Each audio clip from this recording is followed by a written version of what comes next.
Hello learners, you're welcome to study session 4. In this session, we shall be talking about note-taking and note-making. Note-taking and note-making are very important activities that you must engage in during your course of study. They are very important to your success in your studies. Your notes contain very important information about a topic or an idea which you read in a book or which you listened to during class lectures. So your notebooks are very important. The notes you have taken down in class are very important because they will help you to always remember what the lecturer said while in class. You are able to review the class discussions later because you have them jotted down already. You are also able to remember for a long time those things that have been discussed in class. Remember that the human memory is limited. It is often said that the faintest pen is sharper than the longest memory. So what this implies is that when you take down notes in class, you are able to remember for a long time what had been discussed in class because you are taking them down while the lecture was ongoing. When you take down notes, you can easily access them for use at a later date, and this will help you to easily recollect or remember what you have been taught or what you have learned. The notes you have taken down will also help you to save time and energy because you don't have to go over rereading voluminous text on a particular subject. You also do not have to go around begging people to let you have access to their own notes. You already have yours and you can always revisit your notes whenever you wish. This section will expose you to the process of note-taking and note-making. The learning outcomes for study session 4 are as follows. On completion of this study session, you should be able to, number 1, explain the concept of note-taking and note-making. Number 2, you should be able to highlight the necessary steps to take to ensure successful note-taking or note-making practices. Not only that, you must also at the end of study session 4 be able to identify the stages that are involved in note-taking. And of course, you must be able to supply some abbreviated forms that are very useful in note-taking. Now, let's define note-taking and note-making. These are very useful concepts. We need to know what they stand for. We need to know what they are. And of course, we need to understand the imports of note-taking and note-making. Notes are summaries of the main ideas and relevant details that have been extracted from larger volumes of spoken or written text for the purpose of expanding human knowledge. So it is very important that we take down notes during lectures. Such notes can be taken in the classroom during lectures from a spoken discourse. This act is known as note-taking. It is very important for you to take down notes because I said that before, the human memory is limited in its ability to recall all that has been said or all that has been heard. You can also make your own notes from other sources. That is, after listening to your lecturer and after taking down notes in class, you can then visit other sources to expand the notes that you have taken down during the lecture. You can extract ideas from books, from journals, from encyclopedia, from magazines, from periodicals, and other written texts in the library. This act of expanding the notes taken down in class into more comprehensive form is known as note-making. Note-making. Note that sometimes these very useful materials, the journal articles, the encyclopedia, the magazines, the periodicals, and other written texts that are in the library may no longer be available when you visit the library again. They may have been borrowed, they may have been stolen by someone. It's as bad as that. So when you visit these sources and you extract your ideas, you already have them in your notebooks because you have made up the notes you took down in class. You will then find your written notes very useful even when you do not have access to those other materials or sources. Now, still defining note-taking, you need to note that note-taking takes place in the classroom while the lecture is on, while note-making is done after the lecture.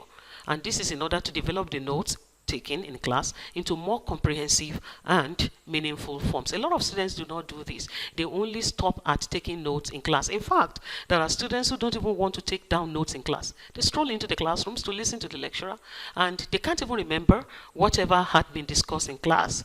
There are some who manage to take down notes in class, but they never get to expand those notes. They never get to make up those notes later.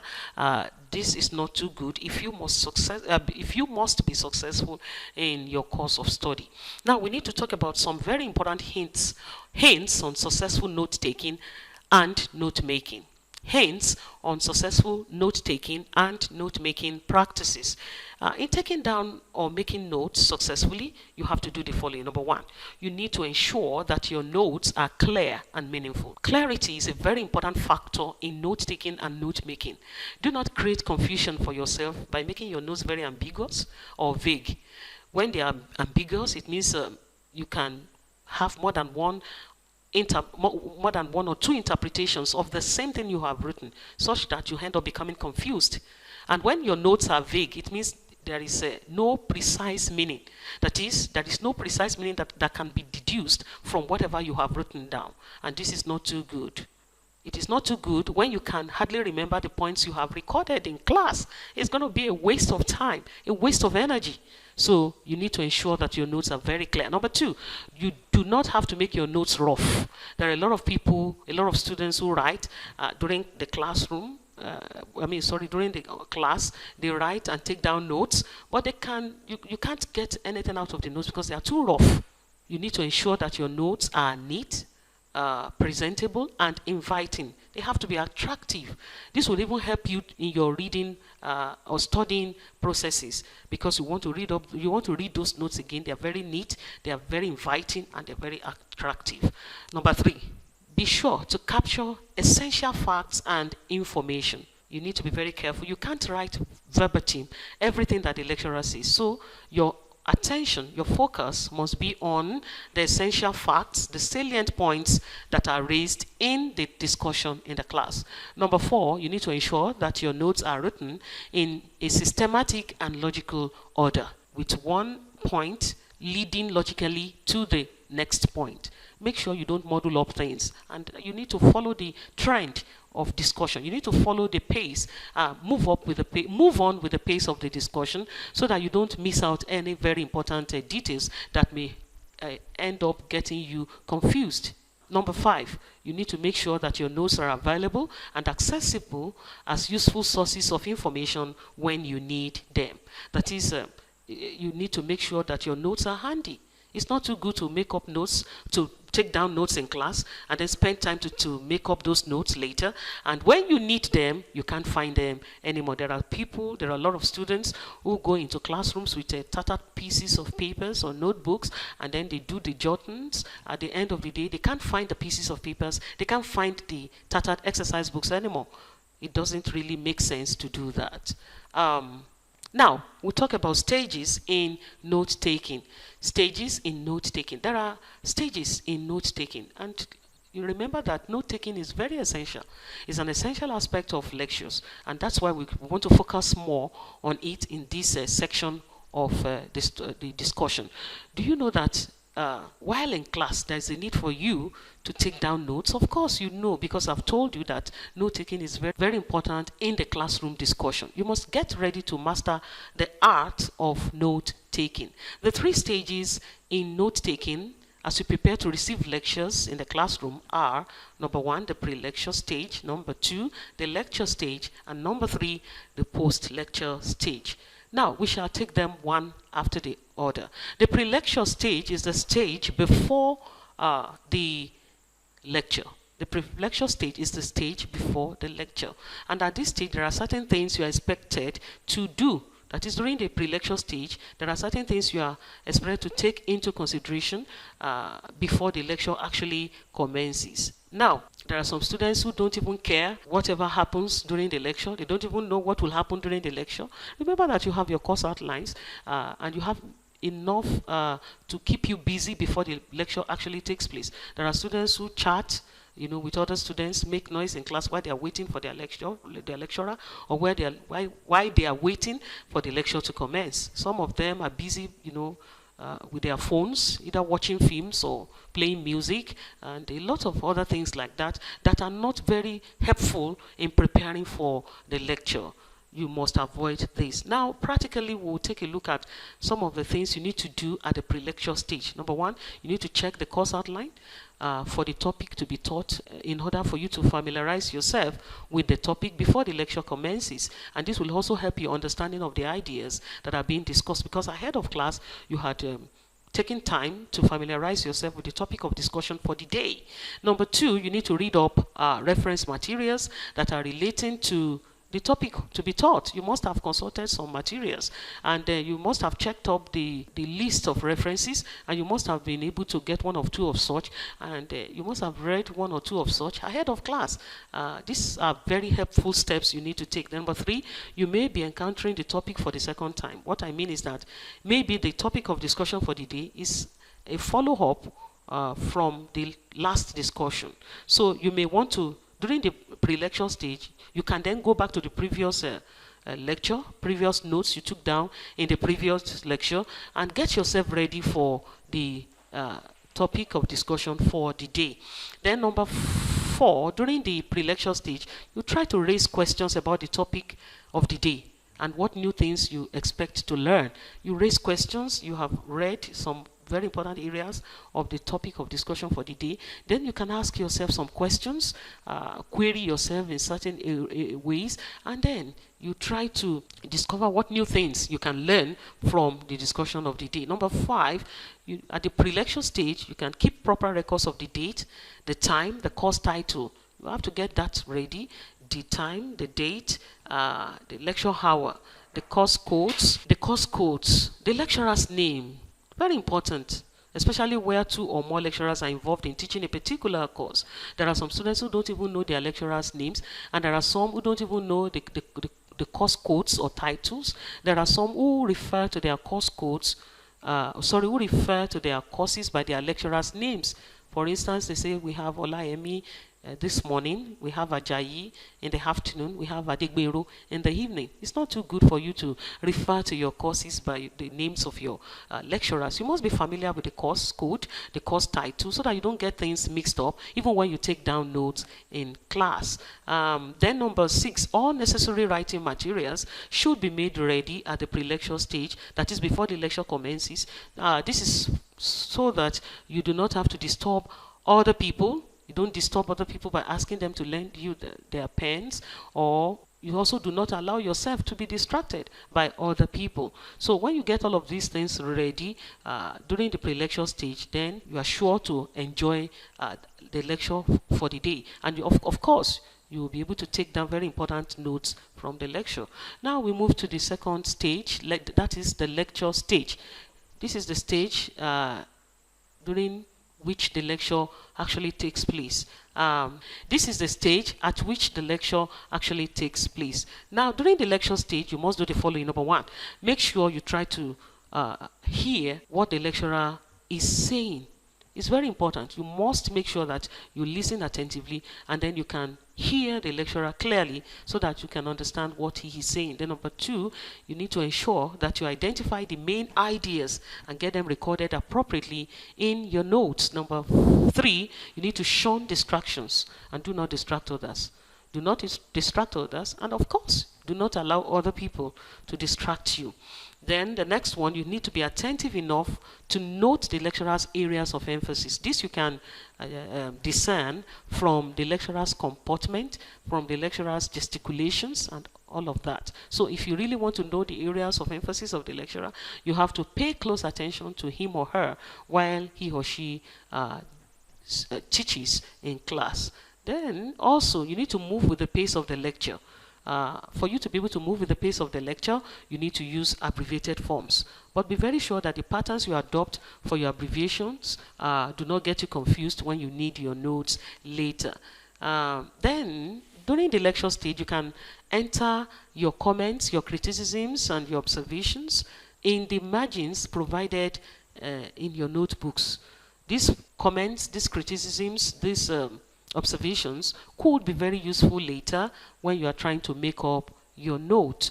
Then You will notice that the act of note taking is not a joke.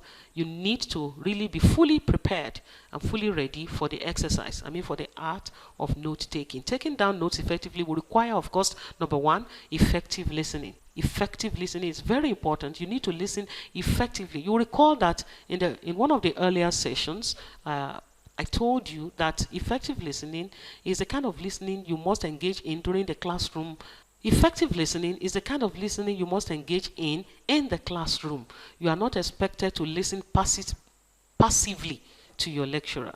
You are expected to be to be actively involved in the discussion, and you must, of course, listen effectively. Then number two, there must be mental alertness. You must be mentally at alert to be able to follow the trend of the discussion. This is not a time for you to allow your mind to roam. It is not a time for you to allow your thoughts to wander away from the ongoing discussion. You need to be fully focused on the lecture, and your concentration must be full. Then, of course, one very important factor again is the fast writing ability.